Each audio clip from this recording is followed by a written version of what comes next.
জল বসিয়ে দিয়েছি। তো এখানে নিয়েছি বন্ধুরা এঁচড়। আজকে এঁচড়ের ডালনা করব আলু দিয়ে।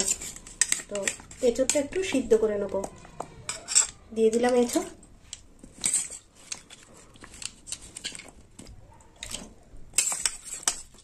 আর এঁচড়টা এইভাবে আমি কেটে নিয়েছি চৌকো চৌকো করে।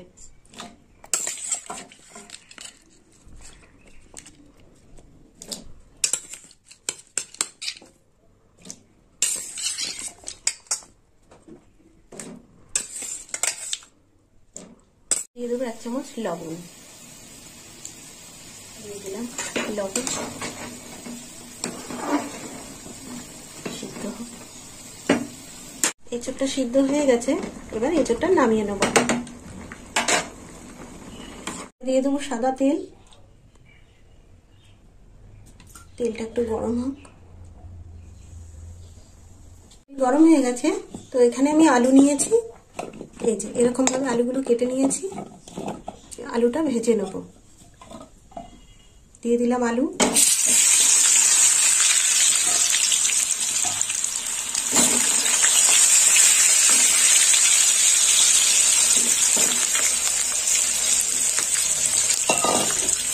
দিয়ে দেবো একটু লবণ।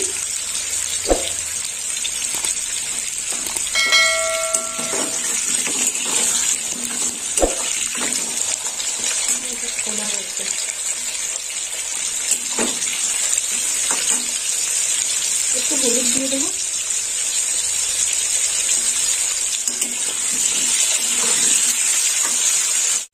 আলু ভাজা হয়ে গেছে। এবার আলুটা তুলে নেব।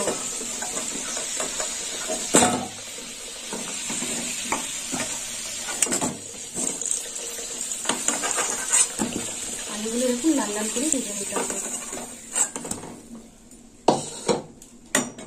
ফোড়ন দিয়ে দেবো। তো ফোড়নে নিয়েছি জিরে, তেজপাতা, শুকনো লঙ্কা। ফোড়নটা একটু ভাজা হোক।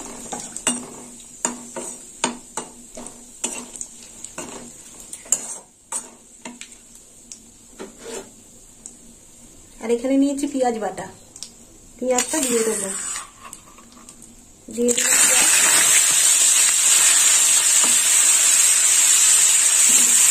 পেঁয়াজটা একটু লাল লাল ভাজা হবে। পেঁয়াজটা দিয়ে দেবো।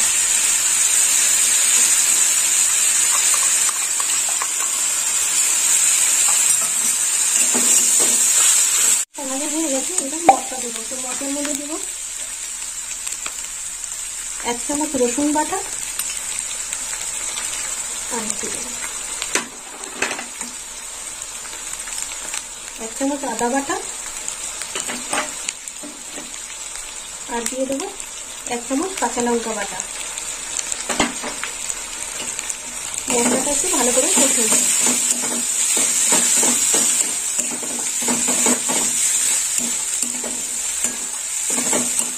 মশলাটা অনেকটা কষা হয়ে গেছে। এবার দিয়ে দেবো হলুদ গুঁড়ো।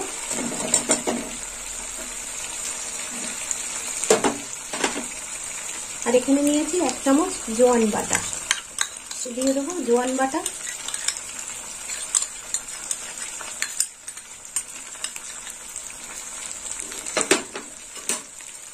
কষে নেব। আর এখানে নিয়েছি ধনের গুঁড়ো আর লঙ্কার গুঁড়ো। দিয়ে দেবো ধনের গুঁড়ো, লঙ্কার গুঁড়ো।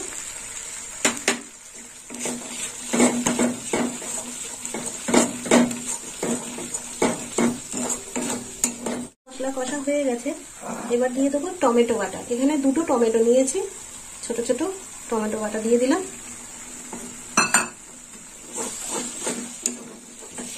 আর একটু কষে নেবো। একটু জোরে দেবো।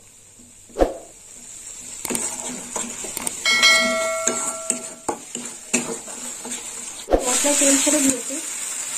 এবার দিয়ে দেবো 1 চামচ লবণ।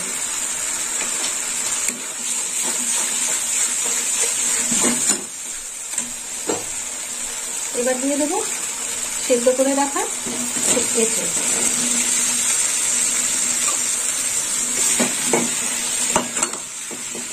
এঁচড়টা দিয়ে ভালো করে কষে নেব।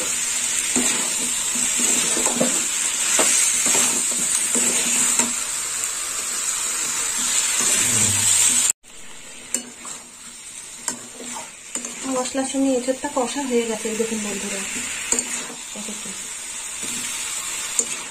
এবার দিয়ে দেবো ভেজে রাখা আলু, দিয়ে দিলাম ভেজে রাখা আলু। আলুটা দিয়েও একটু কষিয়ে নেব।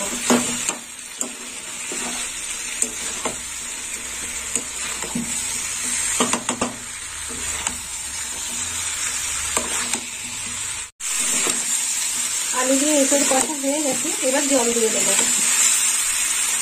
দিয়ে দিলাম জল।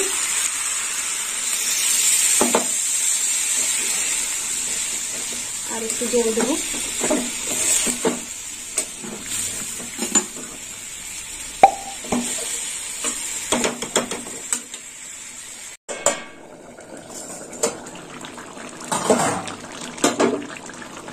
এবার দিয়ে দেবো 1 চামচ মিষ্টি।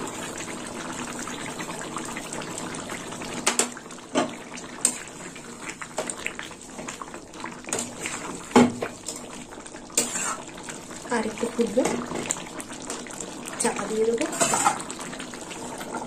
এবার দিয়ে দেবো 1 চামচ ঘি।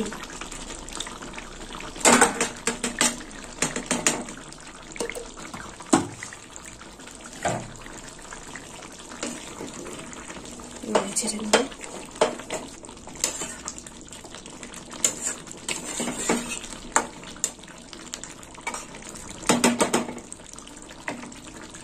হয়ে এসছে তরকারিটা। এবার দিয়ে দেবো গরম মশলা। দিয়ে দিলাম গরম মশলা।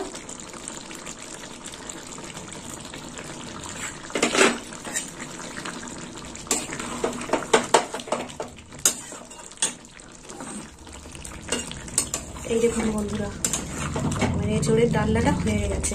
তো বন্ধুরা, আপনারাও এরকম বাড়িতে বানিয়ে খাবেন এঁচোড়ের ডালনা, আর আমাকে কমেন্ট করে জানাবেন কেমন খেতে হয়েছে।